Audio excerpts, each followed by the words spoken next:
Antes de que saliera el sol, el viento del norte traía consigo el polvo y los murmullos del miedo. En San Isidro del Río, un pueblo perdido entre cerros secos y calles de piedra, todos sabían que el gobernador tenía ojos en todas partes. Nadie hablaba en voz alta, ni siquiera los perros ladraban después del toque de queda. Pero esa mañana alguien rompió el silencio. Era doña Emilia Ortega, la maestra del pueblo. Caminaba descalza por el camino de terracería, con la falda llena de polvo y un cuaderno apretado contra el pecho. No iba armada, no llevaba compañía, solo llevaba palabras. Dicen que esa mujer había llegado al pueblo con una maleta de libros y un propósito claro: enseñar a los niños a leer sus nombres. Pero no solo eso. También les enseñaba a leer el mundo, y eso, en esos tiempos, era más peligroso que cargar dinamita. Su escuela era una choza vieja con techo de palma. En las paredes colgaban retratos de Benito Juárez y una Virgen de Guadalupe con la cara ya descolorida. Los pupitres estaban hechos con tablas torcidas y clavos mal puestos, pero allí dentro se respiraba esperanza. Hasta que el hijo del gobernador, Julián Rascón, decidió que el terreno donde estaba la escuelita sería suyo. Una tarde llegó con su sombrero nuevo, botas de charol y una sonrisa de serpiente. «Mi padre dice que este terreno le pertenece al Estado. Aquí haremos un almacén de granos», dijo, mirando a los niños como si fueran piedras. Doña Emilia lo enfrentó sin miedo. «Este terreno es del pueblo», respondió con voz firme. «Aquí los niños aprenden a escribir».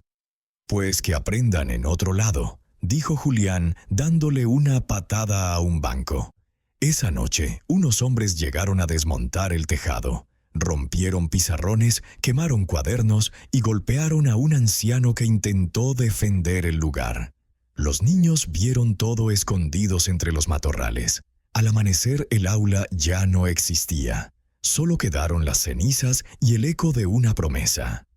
«Mañana seguimos clases bajo el mezquite grande», dijo Emilia, con la voz rota pero decidida. Y así fue.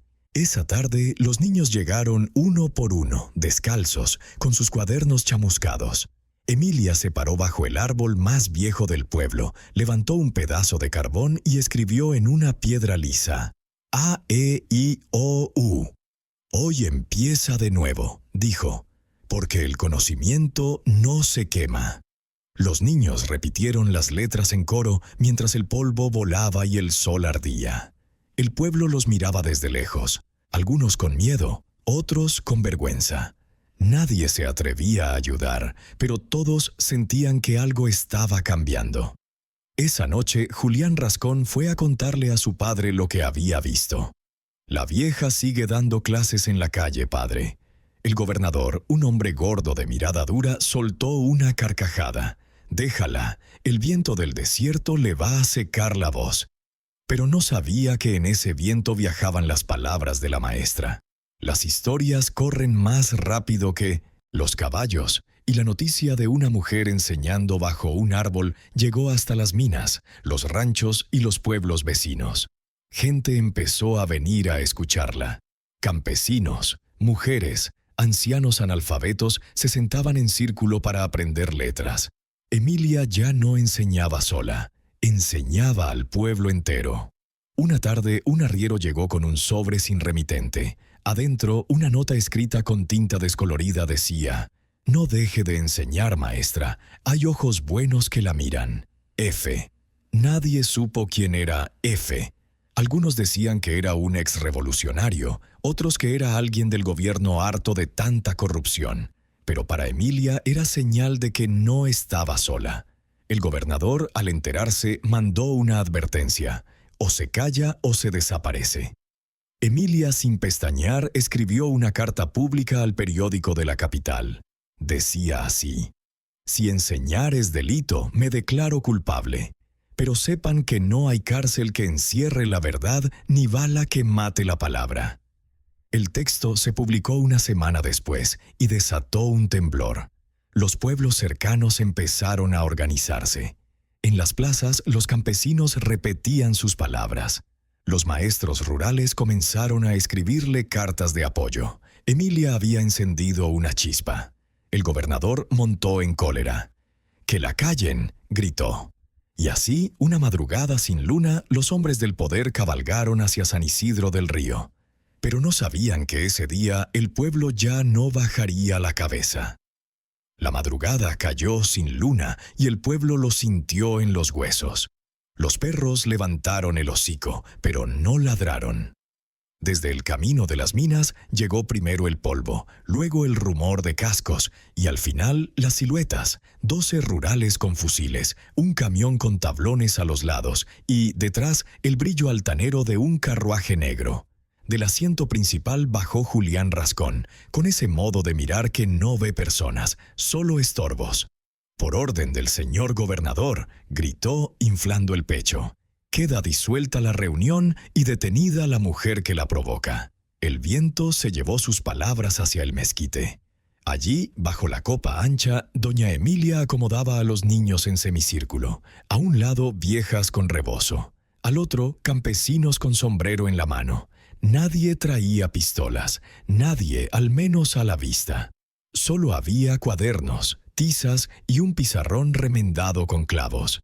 «Antes de cualquier cosa», dijo la maestra sin alzar la voz, «hoy toca la clase más importante». Se volteó hacia la piedra lisa donde solían escribir cuando faltaba pizarra, y con carbón marcó despacio. A-R-T-I-C-U-L-O-3. Los niños se inclinaron hacia adelante. El polvo parecía detenerse. «Lean conmigo», pidió Emilia. «La educación que imparta el Estado será laica, gratuita y...» «Basta», cortó Julián caminando con botas que retumbaban. «Aquí, la única ley es la de mi padre». Entonces sonó una campana. Una, luego dos, luego todas. La del templo, la del molino, la de la herrería vieja. Campanas de aviso, campanas de «vengan, que llegó la hora». Desde callejones y patios la gente empezó a salir. No venían armados, venían presentes. Los rurales titubearon. El que parecía su jefe, un hombre delgado con ojos cansados, avanzó. Se quitó el sombrero como quien entra a una casa ajena. «Teniente Barrón», dijo, «traigo orden de llevarse a la señora». «Teniente», respondió Emilia mirándolo a los ojos, «¿sabe leer?». El hombre parpadeó, sorprendido por la impertinencia. «Sí, señora». «Entonces venga y lea en voz alta lo que escribí, y decida si lo que hago es delito». Barrón miró a su tropa, luego a Julián, que apretaba la mandíbula. Dio 2 pasos y leyó, primero en silencio, luego en voz audible, con esa cadencia de quien apenas recuerda la escuela. «La educación, laica, gratuita y obligatoria». La palabra cayó como piedra en un estanque. Obligatoria. Algunos hombres, que no habían dicho nada en años, asintieron sin darse cuenta. Una mujer murmuró un «amén», que no era rezo, era acuerdo. Julián soltó una carcajada seca. «Constituciones sobran y maestros sobran más. ¡A la cárcel!». El teniente Barrón dudó. Detrás de él, un joven rural, moreno y flaco, dio un paso al frente. «Mi madre me enseñó las letras bajo una vela», dijo con la voz hecha un hilo. «Si no hubiera sido por una maestra como ella, yo no estaría aquí». «Silencio en la tropa», tronó Julián rojo. La maestra no perdió el compás. Dio palmaditas para llamar al grupo de niños más chico. «Hoy aprenderán a firmar su nombre y también a defenderlo», dijo, «porque un nombre no se regala, se gana». Repartió trozos de papel, pedazos de costal, lo que hubo.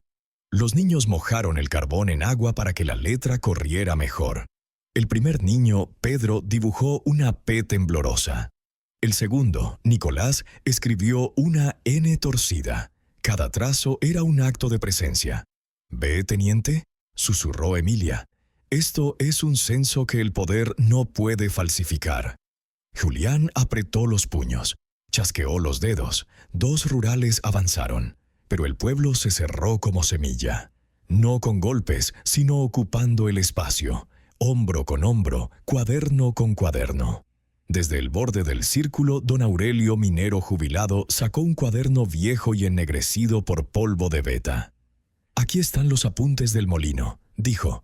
«Llevamos años separando un puño de maíz para la escuela. Y tú, Julián, viniste a cobrar cuotas que nunca llegaron a los niños».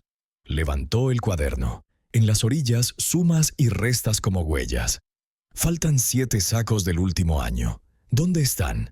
Un murmullo recorrió a la gente. Julián sonrió de lado. «¿Pruebas? Eso es pura». «Pruebas son estas», lo interrumpió Emilia, abriendo un sobre. «Copias de libretas de almacén, recibos firmados con iniciales y la lista de las donaciones que pediste a los padres para mejorar la escuela. Todo con fecha y sello. Se lo envié al periódico y a otras manos». La palabra quedó flotando. Otras manos. Alguien tosió. Otra vez las campanas. Y de pronto un silbato largo. No era campana, era el tren. El teniente miró hacia el sur, hacia la vía. «Hoy no había servicio», murmuró uno de los rurales. «Hoy sí lo hay», respondió Emilia, y por primera vez sonrió. El carruaje negro vivoreó de rabia. Julián subió un escalón. «Ya basta de circo, maestra, raso», gritó al chofer. «Trae las cadenas». El chofer levantó una lona, 2 barriles. Tenían pintado CA. Nadie supo si decía cal o carburo. Tal vez no decía nada, pero el rumor se expandió como pólvora. «Traen ácido, traen algo del diablo». Y entonces ocurrió algo pequeño y enorme. Las mujeres dieron un paso al frente. No gritaban, se plantaron. Llevaban ollas, cucharas, bebés en rebozo. Hicieron un cinturón entre la tropa y la maestra. «Si nos pasan por encima, lo harán viendo nuestros ojos», dijo una doña Rosario, la comadrona. «Y no hay hombre que dispare cuando lo miran como hijo». El silencio pesó. Una cigarra cantó con insolencia. El cura del pueblo, padre Hilario, salió al fin, sotana al viento, resoplando. Traía el libro de bautismos apretado como escudo. «Yo no me meto en política», balbuceó. «Pero estos niños están aquí anotados, no son bultos. Tienen nombre, padrinos, fechas. Quien se los lleve, se lleva pecado con fecha y firma». Julián se burló. «Padre, bendiga otra cosa». «No», dijo Hilario sorpresivamente firme. «Bendigo la verdad.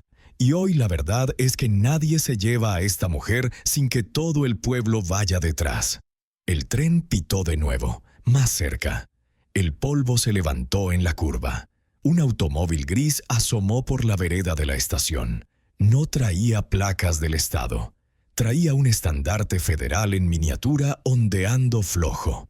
El teniente Barrón tragó saliva. «¡Qué demonios!». El auto se detuvo a 20 pasos del mezquite. Bajó un hombre delgado, traje oscuro, sombrero de ala corta, una libreta de cuero bajo el brazo y un sello de bronce colgando de una cadena. Tenía cara de dormido permanente y ojos despiertos de siempre. «Licenciado Fermín Castañeda, inspector de instrucción pública», dijo, mostrando una credencial con la calma de quien revuelve hormigueros por trabajo. «Recibimos varias cartas». Miró el pizarrón, los niños, los rurales, el carruaje negro. Miró a doña Emilia, que no parpadeó. «Señora, ¿usted es la maestra?». «Sí». «Y estos son mis alumnos», dijo señalando al pueblo entero. El licenciado abrió su libreta. «Traigo 2 documentos, uno del gobierno federal, disponiendo protección a escuelas rurales ante conflictividad política, y otro». Dejó que el viento pasara la página. «Otra orden para auditar fondos destinados a educación en este distrito». Julián se atragantó con su propio aliento. «No tiene. Y facultad». «Las tengo, señor Rascón», lo cortó el licenciado sin subir la voz. «Y más, tengo nombres». Pasó el dedo por la lista. «Rascón, Julián, cobro irregular de cuotas, desvío de granos, venta de materiales que nunca llegaron». Levantó la vista. «Hoy no se llevan a la maestra. Hoy la maestra se queda y usted se sienta». El pueblo no aplaudió. Respiró. El aire volvió a los pulmones, como cuando un náufrago saca la cabeza del agua. El teniente Barrón bajó el fusil y los suyos lo siguieron. El cura Hilario dejó de sudar y se persignó al revés, de puro nervio. Doña Emilia dio un paso al centro. «Licenciado, esta no es solo mi lucha, es la de ellos», dijo, abriendo la palma hacia los niños. «Yo no pido venganza, pido verdad y reparación». El inspector asintió. «Habrá revisión de libros, audiencia pública y resolución. Aquí, mañana al alba». Miró los barriles bajo la lona. «Y esto, bajo custodia». Julián intentó un último alarde. «Mi padre es el Estado en este lugar». El licenciado lo miró con un cansancio viejo. «El Estado no es un apellido, joven. Es un papel con letra clara y firma que se respeta». Doña Emilia levantó la voz. Ahora sí, para que la escucharan hasta en la última acequia. «Clase de cierre, alumnos», anunció. «Repitan, mi nombre no se vende». «Mi nombre no se vende», repitió el coro, de niños y viejos, de mujeres y mineros, de cura y de rurales. El sol que se había quedado a medio subir por miedo a mirar, por fin asomó completo, y la sombra del mezquite cayó como un manto sobre todos. Cuando el pueblo empezó a dispersarse en murmullos de incredulidad feliz, una niña de trenzas, Lola, se acercó tímida a Julián. Le tendió un papel arrugado y sucio. «Para usted, señor», dijo. «Es mi nombre, para que no se le olvide». Julián no lo tomó.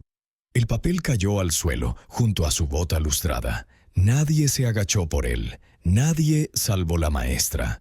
Lo recogió, lo alisó en el muslo y lo guardó en su libreta. «Mañana», dijo Emilia clara como campana, «tendremos clase otra vez, y audiencia». El licenciado Fermín cerró su carpeta. «Mañana habrá verdad, eso prometo». Pero el poder aprende rápido cuando siente que se le mueve el piso. Y esa noche, mientras San Isidro del Río dormía con un ojo abierto y otro soñando futuro, alguien dejó un sobre sin remitente bajo la puerta de la maestra. Dentro había 3 hojas, una lista de nombres, un mapa de bodegas y un mensaje en tinta seca. Si quieren justicia, no basta con decir la verdad, hay que mostrarla. F. La letra era la misma del primer sobre. F. ¿Amigo? ¿Trampa? ¿O las dos cosas? Doña Emilia sopló la vela. «Mañana», susurró, «será una clase difícil». Y el viento del norte, que trae polvo y noticias, se llevó su voz hacia las vías del tren, donde un rumor distinto empezaba a templar el aire. No todos los uniformes están del lado del gobernador, y no todos los silencios son de miedo. El sol apenas asomaba cuando las campanas del templo repicaron otra vez. Era el aviso de que algo grande iba a pasar. En el centro del pueblo, frente al mezquite donde un día antes se había hecho historia, el licenciado Fermín Castañeda colocó una mesa, un tintero y 3 sillas. Una para la maestra, otra para él, y la tercera, vacía aún, reservada para el poder que siempre llega tarde. Doña Emilia Ortega llegó puntual. Traía el rebozo azul que había usado el día de la quema de la escuela, y bajo el brazo una carpeta de cuero gastada. No traía miedo, solo la serenidad de quien sabe que hoy su voz pesará más que 1000 balas. El pueblo se reunió alrededor. Nadie hablaba alto, pero todos estaban ahí. Los mineros, las mujeres con niños, los viejos, los rurales que ayer apuntaron y hoy escuchaban. El cura Hilario bendecía con el agua más temblorosa de su vida, y el teniente Barrón observaba con la misma mezcla de respeto y miedo que se tiene ante un rayo que cae justo donde debe. A las 9, un carruaje levantó polvo en la entrada del pueblo. El gobernador Rascón había decidido venir él mismo. Venía rodeado de soldados, con su hijo Julián a un lado. Su barriga se movía al ritmo del caballo, pero sus ojos, pequeños y fríos, seguían siendo los del depredador que nunca creyó que un pueblo pudiera morder. «Vengo a aclarar mentiras», dijo apenas bajó del carruaje con voz ronca de tabaco y soberbia. A mí nadie me acusa sin pruebas.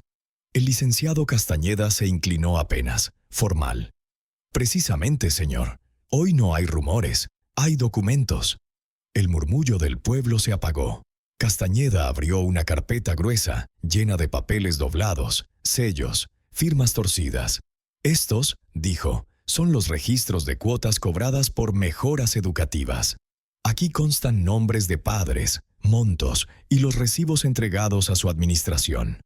Pero el dinero nunca llegó a la Secretaría de Instrucción Pública.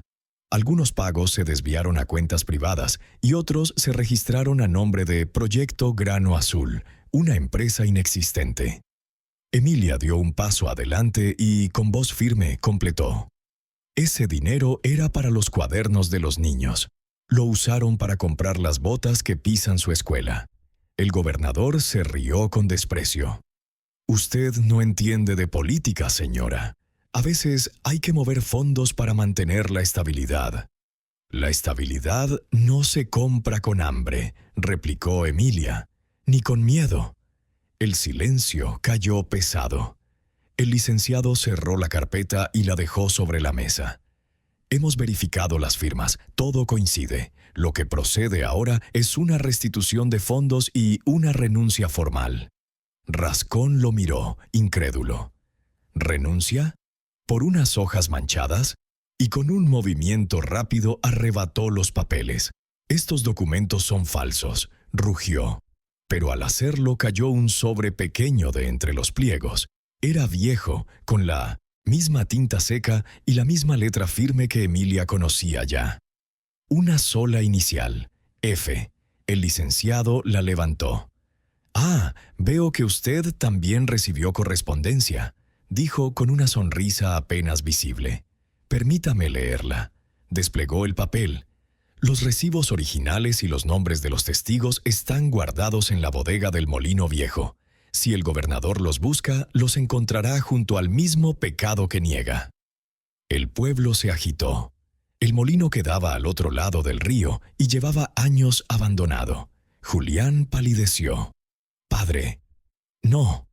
Pero su padre ya había entendido. El licenciado asintió. «Muy bien, iremos todos. Transparencia, ¿no es así?» El camino al molino fue una procesión. El gobernador al frente, el inspector a su lado, la maestra caminando entre el polvo y detrás el pueblo entero como testigo. El molino viejo olía a humedad y olvido. Dentro, los rayos del sol se colaban por las tejas rotas. Había sacos vacíos, tablones podridos y una caja fuerte oxidada al fondo. Castañeda se acercó, probó la manija, cerrada.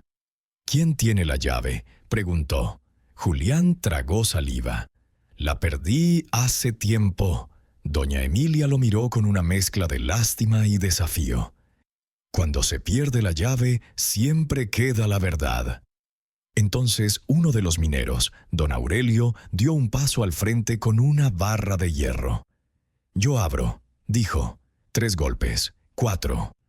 La caja se dio con un gemido de metal.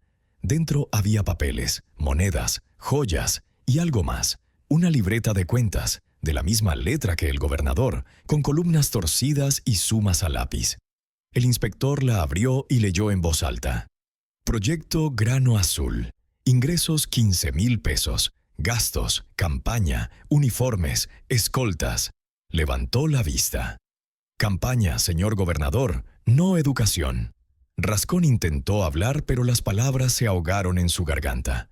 Emilia se acercó despacio. Y pensar que todo esto empezó por un árbol, un cuaderno y unos niños que solo querían aprender. El pueblo empezó a murmurar. Primero uno, luego 2, luego todos. «Justicia, justicia». El eco llenó el molino como un canto viejo. El gobernador retrocedió un paso. Por primera vez en años no encontró ninguna orden que obedeciera su voz. «¡Soldados!», gritó desesperado. Pero los rurales no se movieron. El teniente Barrón bajó la vista.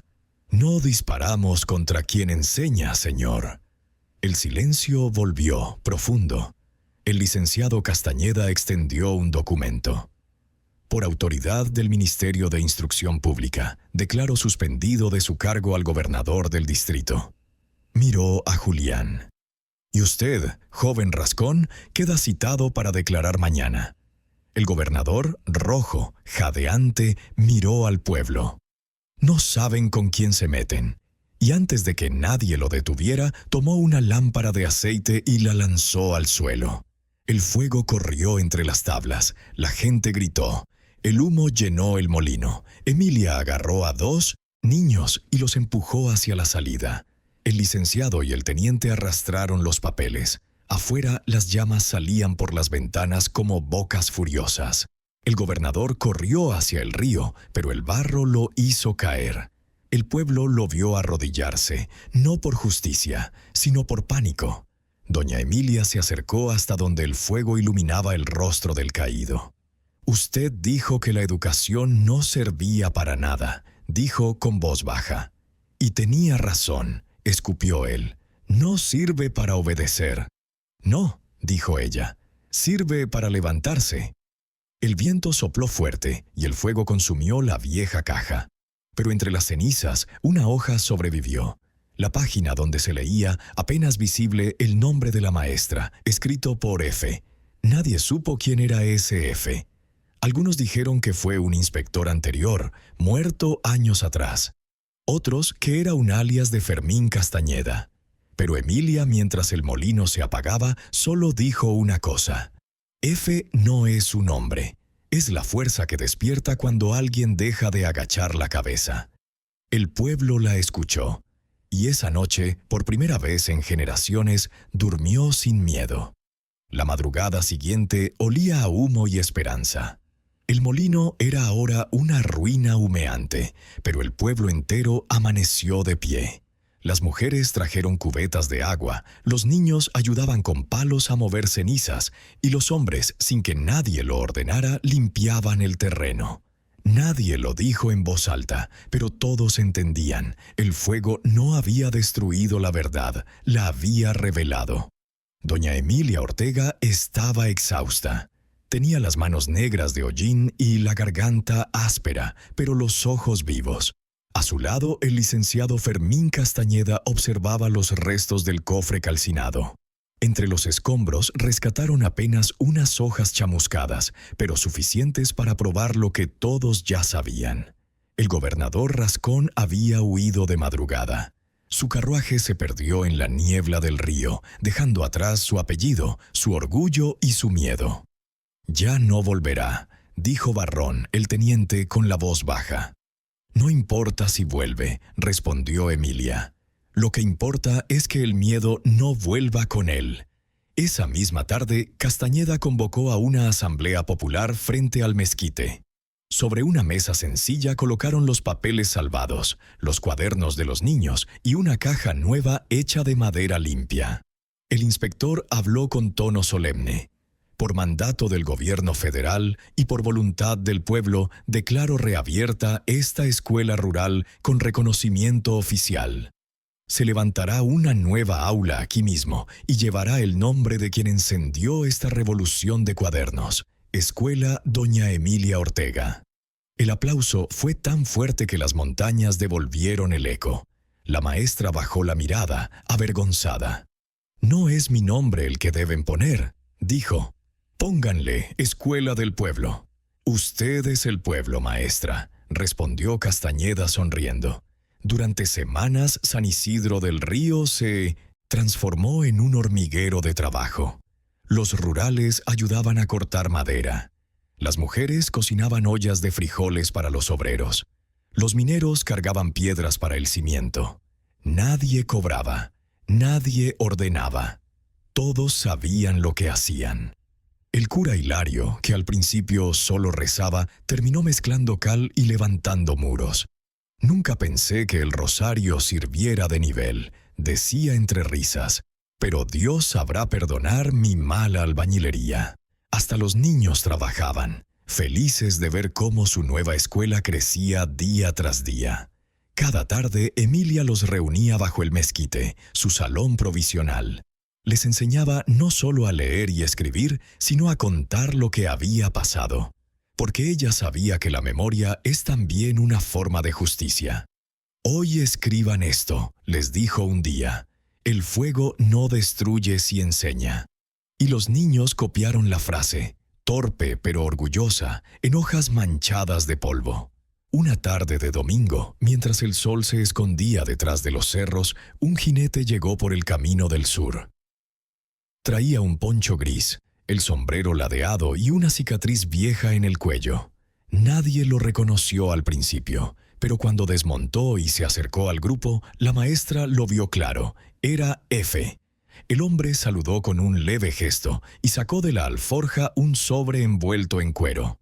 «Esto es para usted, maestra», dijo. «¿Quién es usted realmente?», preguntó Emilia mirándolo a los ojos.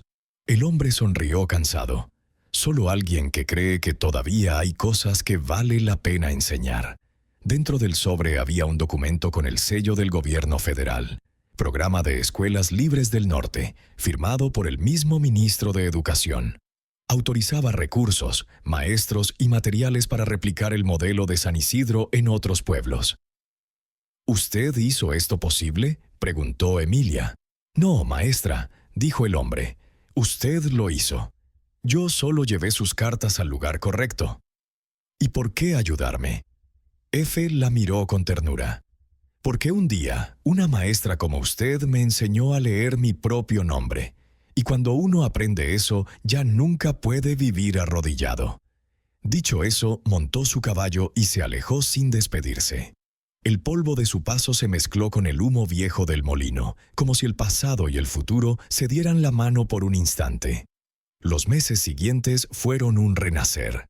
Llegaron nuevos pupitres, pizarrones, libros con portadas brillantes. Llegó también Refugio Sánchez, una joven maestra de Aguascalientes, enviada para ayudar en la enseñanza. Traía ideas nuevas, energía fresca y un lema que pegó en la pared del aula. «Aprender es también un acto de valentía». Doña Emilia la observaba con orgullo. «Yo sembré la primera letra», decía. «Ella seguirá el alfabeto. El pueblo cambió». Los hombres ya no bajaban la cabeza cuando un político pasaba a caballo. Las mujeres empezaron a escribir cartas, a registrar nacimientos, a pedir justicia, con firmas en vez de súplicas. El miedo, ese viejo inquilino, había empacado su maleta. Pero el poder no muere, solo se esconde. Un día llegó un telegrama urgente.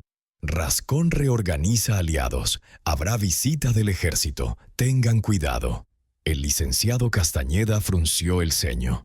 «No quieren perder lo que el pueblo ganó». «Entonces tendrán que enfrentarse al pueblo», dijo Emilia con calma. «Y si vienen con fusiles, nosotros tenemos palabras». Levantó un cuaderno. «Y las palabras, licenciado, no fallan la puntería». Aquella noche, la maestra no durmió. Se sentó frente a la ventana de su casa, mirando el cielo oscuro del desierto. El viento movía las cortinas como si fueran páginas invisibles. En el escritorio, su lámpara proyectaba sombras sobre una hoja en blanco. Tomó la pluma y escribió: «A quien lea esto, no peleamos por libros, sino por la dignidad que ellos enseñan. Si mañana no estoy, que esta carta sirva de clase, que aprendan a leer su historia y a escribirla de nuevo». Emilia Ortega. Doblando la hoja, la guardó entre las páginas de un diccionario viejo, el primero que llegó a San Isidro. Luego miró hacia el horizonte. En la distancia, luces titilaban como ojos de animales. No sabía si era el ejército o la noche misma acercándose, pero sonrió, porque entendió algo. La justicia no se defiende con miedo, se defiende con memoria viva. Y al apagar la lámpara, el viento del norte volvió a soplar. Esta vez no traía polvo, sino semillas. El amanecer trajo silencio, el tipo de silencio que precede a las tormentas. Desde la colina se veía una nube de polvo acercándose, carros, caballos, soldados. El ejército regresaba, no por justicia, sino por venganza. Al frente, un nuevo comandante, Coronel Urrutia, famoso por hacer cumplir el orden sin preguntar por qué. Doña Emilia Ortega los vio venir desde la ventana de su aula recién terminada. Los niños estaban adentro, escribiendo. Ella respiró hondo, se ajustó el rebozo y salió a la plaza, donde el pueblo ya empezaba a reunirse. El licenciado Castañeda llegó corriendo, con el rostro tenso. «Maestra, debemos evacuar. Si quieren tomar la escuela, que tomen las paredes, no las personas». «No», respondió Emilia. «Si nos vamos, la escuela se convierte otra vez en ceniza. Pero vienen con fusiles, y nosotros tenemos algo más poderoso». Levantó un cuaderno empolvado y lo sostuvo en alto. «Con esto empezó todo, con esto terminará».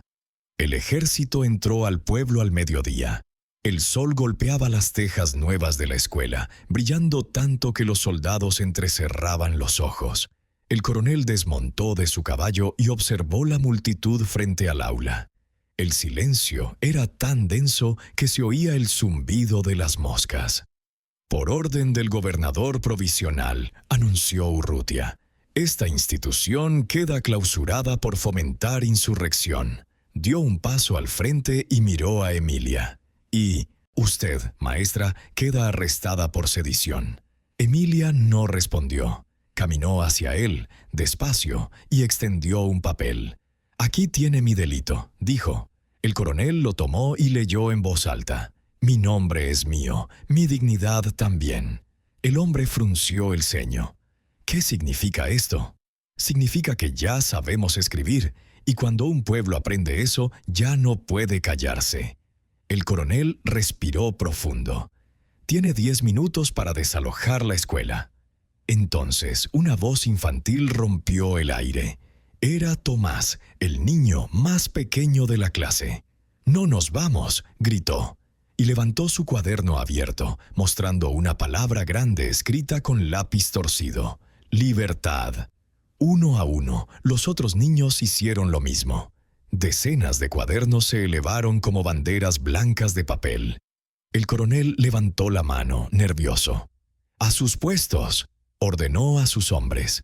Pero nadie disparó. Los soldados veían a los niños y en sus ojos se reflejaban los hijos que dejaron en otros pueblos. El teniente más joven bajó el fusil. Otro lo imitó, luego otro, hasta que el silencio se volvió una rebelión sin balas. Urrutia rugió de impotencia. «¡Cobardes!». Pero ni su voz, ni su rango pudieron romper esa marea de miradas firmes. Doña Emilia avanzó, paso a paso, y quedó frente al coronel. «Coronel, si necesita un enemigo, míreme a mí, pero sepa que no peleo con armas». «¿Y con qué pelea entonces?». «Con memoria». «Y la memoria, señor, no muere, aunque la entierren». El coronel, furioso, empuñó su pistola. Durante un instante el tiempo se detuvo. El pueblo contuvo la respiración, pero entonces un disparo sonó, al aire. El coronel había apuntado al cielo. «¡Vámonos!», gruñó a sus hombres, y sin mirar atrás montó su caballo y se perdió entre el polvo. Nunca más regresó. Esa tarde el viento sopló con fuerza, llevando consigo el olor del desierto mojado. El pueblo entero se reunió frente a la escuela. Castañeda se quitó el sombrero y habló con voz quebrada. «Hoy hemos visto lo que nunca enseñan en los libros, el valor de escribir tu destino». Doña Emilia sonrió, cansada pero en paz. «No ganamos una guerra, licenciado, ganamos algo mejor, el derecho a aprender». Los niños comenzaron a cantar una canción que Refugio había enseñado. «Donde hay letras, hay luz. Donde hay luz, hay camino. Donde hay camino, hay vida». El coro llenó la tarde. Al final, Emilia subió al pórtico de la escuela, miró al pueblo y dijo su última lección. «Si un día me buscan y no me encuentran, sigan leyendo, porque cada palabra que aprendan será una semilla, y cada semilla un país nuevo». El sol se ocultó. Y cuando la noche cubrió San Isidro del Río, nadie notó que la maestra se había retirado a su casa, en silencio, como quien sabe que ya ha cumplido su tarea. A la mañana siguiente la encontraron dormida en su silla, con un cuaderno abierto sobre el pecho. En la página, escrita con letra firme, una sola frase: la justicia se enseña. Años después, el pueblo de San Isidro cambió de nombre. Hoy se llama Villa del Saber. La escuela sigue en pie, con paredes color tierra y ventanas que dan al norte. En su patio hay una estatua de bronce sin pedestal, una mujer de pie con un cuaderno en la mano y una mirada serena. Los niños dejan flores a sus pies sin saber muy bien por qué, pero sintiendo que esa figura representa algo más grande que una maestra. Los ancianos, en cambio, sí lo saben, porque fueron ellos los que una vez escribieron su nombre por primera vez, cuando una mujer con rebozo azul les enseñó que leer también es resistir. Y cuando el viento sopla del norte, los más viejos juran que se escucha su voz entre las ramas del mezquite. La libertad se aprende letra por letra.